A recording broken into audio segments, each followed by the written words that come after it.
여러분 안녕하세요. 6월 28일 수요일 아침입니다. 오늘 아침도 하루 한 말씀으로 오늘 우리의 시간들을 힘차게 그리고 은혜롭게 함께 시작해 볼까요? 오늘의 말씀은 창세기 2장입니다.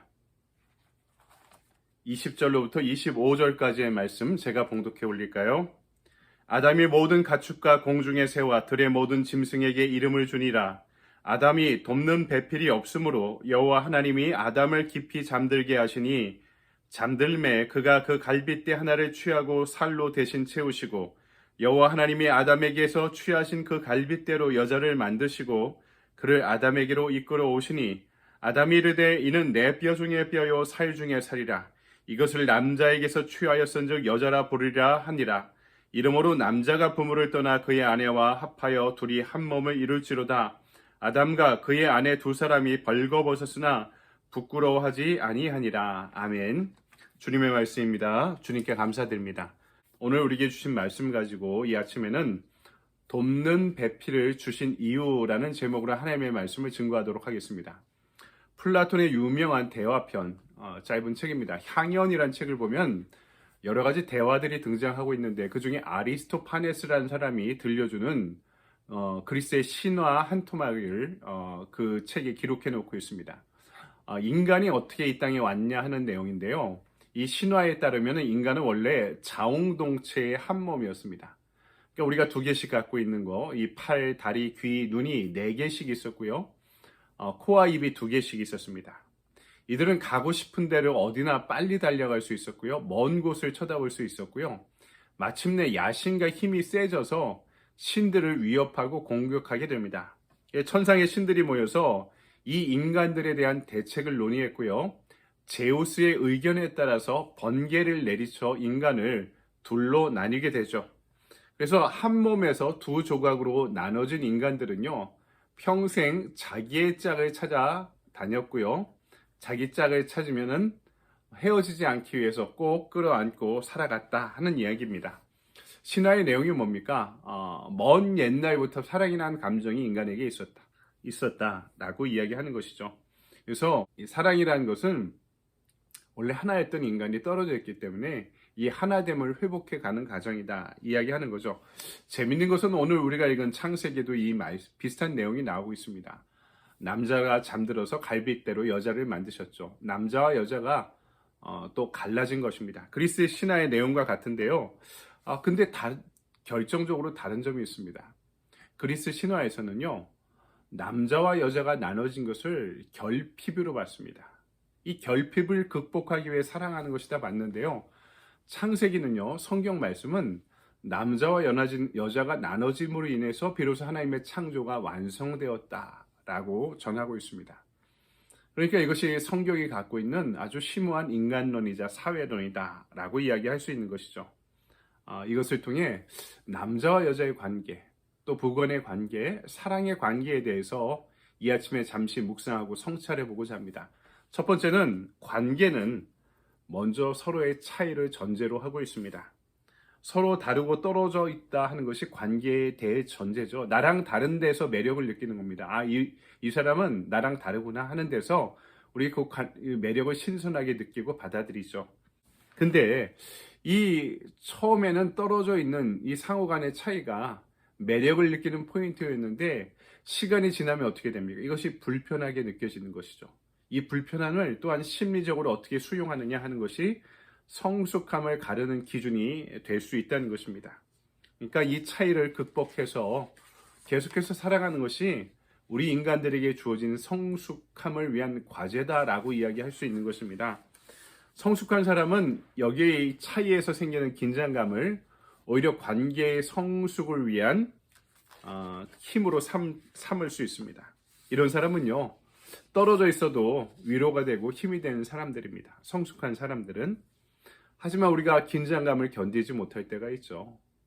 그럴 때 어떻게 됩니까? 폭력적이 됩니다. 요새 뉴스에 등장하는 데이트 폭력만이 폭력이 아니라 이 서로의 차이를 인정하지 못하고 나의 욕구, 나의 습관에 맞춰 상대방을 동일화시키고자 노력할 때, 컨트롤할 때, 통제할 때 폭력적인 상황이 되는 것입니다. 너는 이걸 하면 안 돼. 그리고 왜 그 사람 만나는 거야? 왜 치약을 중간부터 짜느냐? 보통 결혼 초기에 그런 얘기 많이 하지 않습니까? 근데 결혼 초기만이 아닙니다. 사랑을 한 시간이 오래되어도, 결혼한 지 오래되어도 여전히 그 차이는 우리에게 불편함으로 다가오는 것이죠. 나이 들면 60, 70 되면 목사님 이제는 포기하고 사는 거죠. 이렇게 이야기하지 않습니까? 포기하는 것이 아니라 우리에게 필요한 것은 그 사람이 나랑 다르다. 왜냐하면 남자와 여자를 다르게 만드셨어요. 그 사람이 나를 필요로 하던 결핍된 존재가 아니라 이미 남자와 여자가 갈라짐으로 인해 하나님의 창조가 완성되었다는 것은 그 사람은 그대로가 하나님 앞에 독립되고 완성된 인격체라는 것을, 하지만 나와 다르고 부족한 점도 있고 모자람 점도 있고 못남 점도 있다는 것을 우리가 인정하고 받아들이는 것이 이 관계의 시작이고 성숙함의 출발이 될 수 있다는 것이죠. 여기서 필요한 것이 사랑입니다. 사랑. 그 차이를, 그 긴장감을 극복할 수 있는 유일한 방법은 사랑밖에 없다. 여러분, 성서가 들려주는 심오한 인간론은 인간들이 상호 간의 차이를 극복하는 것이 결코 쉽지 않다는 것을 보여주고 있습니다. 왜냐하면 우리 자신이 불완전한 죄인이기 때문에, 우리가 죄인이기 때문에 그렇다는 것입니다.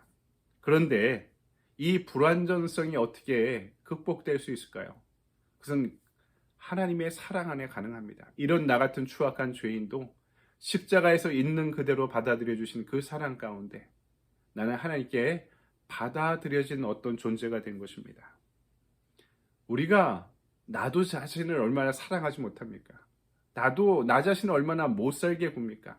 내가 원하는 나의 모습이 이만큼이다. 나는 여기밖에 안 돼요. 이 긴장감이 우리 스스로도 인정하지 못하고 얼마나 나를 괴롭히면서 학대하면서 푸시하며 살아갑니까? 나 하나 사랑하는 것도 어렵죠. 근데 이렇게 모자라고 부족한 나도 십자가에서 받아들여졌다는 그 사랑에 충만한 경험을 할 때 우리는 우리 자신을, 나 자신을 온전히 사랑할 수 있습니다. 그리고 나 자신을 온전히 사랑할 수 있을 때 우리는 하나님께 받아들여진 경험 가운데 하나님을 사랑한다 고백하게 되는 것이죠. 그리고 이런 나도 받아들여 주신 그 사랑 안에서 나도 누군가를 받아들이고 사랑하는 법을 배우게 되는 거죠. 잘 들어보십시오. 나를 사랑할 줄 아는 사람은 누군가 한 사람을 사랑할 수 있습니다. 그리고 누군가 한 사람을 진정으로 사랑할 수 있는 사람은 만인을 사랑할 수 있는 이타적 사랑도 가능하다는 것이 성경이 우리에게 전해주는 인간론이자 사회론이다 라고 이야기할 수 있는 것이죠. 그래서 요한일서 4장 12절로부터 13절은 이렇게 말씀합니다. 어느 때나 하나님을 본 사람이 없으되 만일 우리가 서로 사랑하면 하나님이 우리 안에 거하시고 그의 사랑이 우리 안에 온전히 이루느니라. 그의 성령을 우리에게 주심으로 우리가 그 안에 거하고 그가 우리 안에 거하시는 줄을 아느니라. 어떻게 서로 사랑할 수 있다고요? 하나님의 사랑이 우리 안에 있을 때. 그래서 그 사랑을 따라가다 보면은 누군가를 사랑하고자 할 때는 결국에는 주님께서 우리를 위해 십자가를 지셨듯이 우리도 사랑하는 이를 위한 십자가를 져야 할 때가 반드시 다가올 때가 있는 것입니다. 우리가 누군가를 사랑하기 위해서는 반드시 어떤 임계점, 한계를 넘어야 될 때가 있죠. 남녀가, 젊은이들이 만나서 뜨겁게 사랑할 때는 모든 게 다 좋아 보이죠. 부족해도 내가 극복할 수 있다고 여기죠.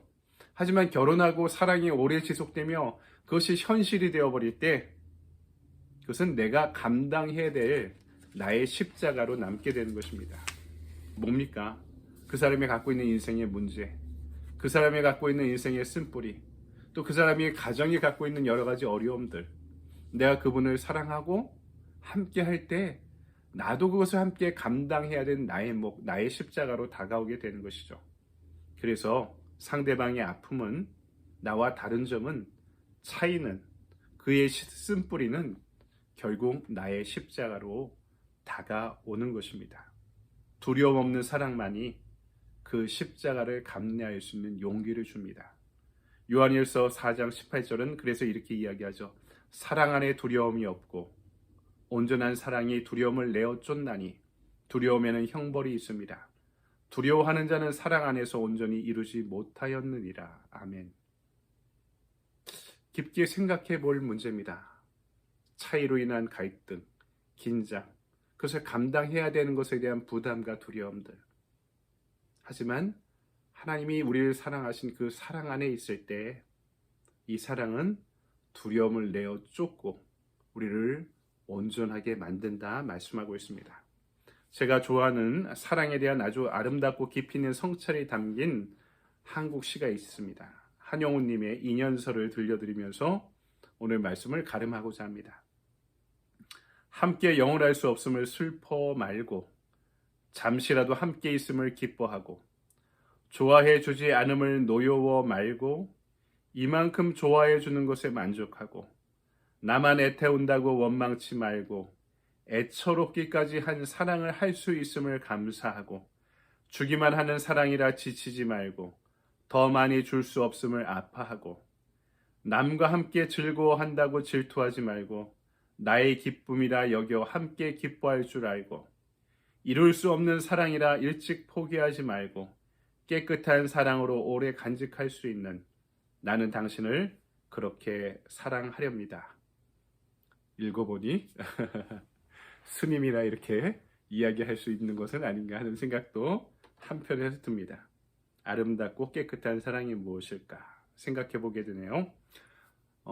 큐티의 적용 질문입니다. 오늘 나의 돕는 배필을 어떻게 도울 수 있을지 생각해 봅시다. 하나님이 돕는 배필로 내 아내를 또 내 남편을 나의 사랑하는 사람을 주셨는데 나는 어떻게 도울까? 항상 저의 액션 플랜은 할 수 있는 범위에서 간단하게 진행을 하는데요. 오늘 저의 액션 플랜은 사랑한다 말해주고 안아주기입니다. 어색하신가요, 여러분? 가족끼리 왜 이래요? 이렇게 묻지 마시고 어색하더라도 한번 시도해 보시기 바랍니다. 하나님이 보내주신 배필, 사랑하는 사람을 사랑한다 말해주고 고백하고 안아주시기 바랍니다. 사랑하기에도 우리가 사랑하는 시간은 부족한 것 같습니다. 여러분의 사랑으로 충만한 복된 하루가 되기를 바랍니다. 좋은 하루 보내십시오. 감사합니다.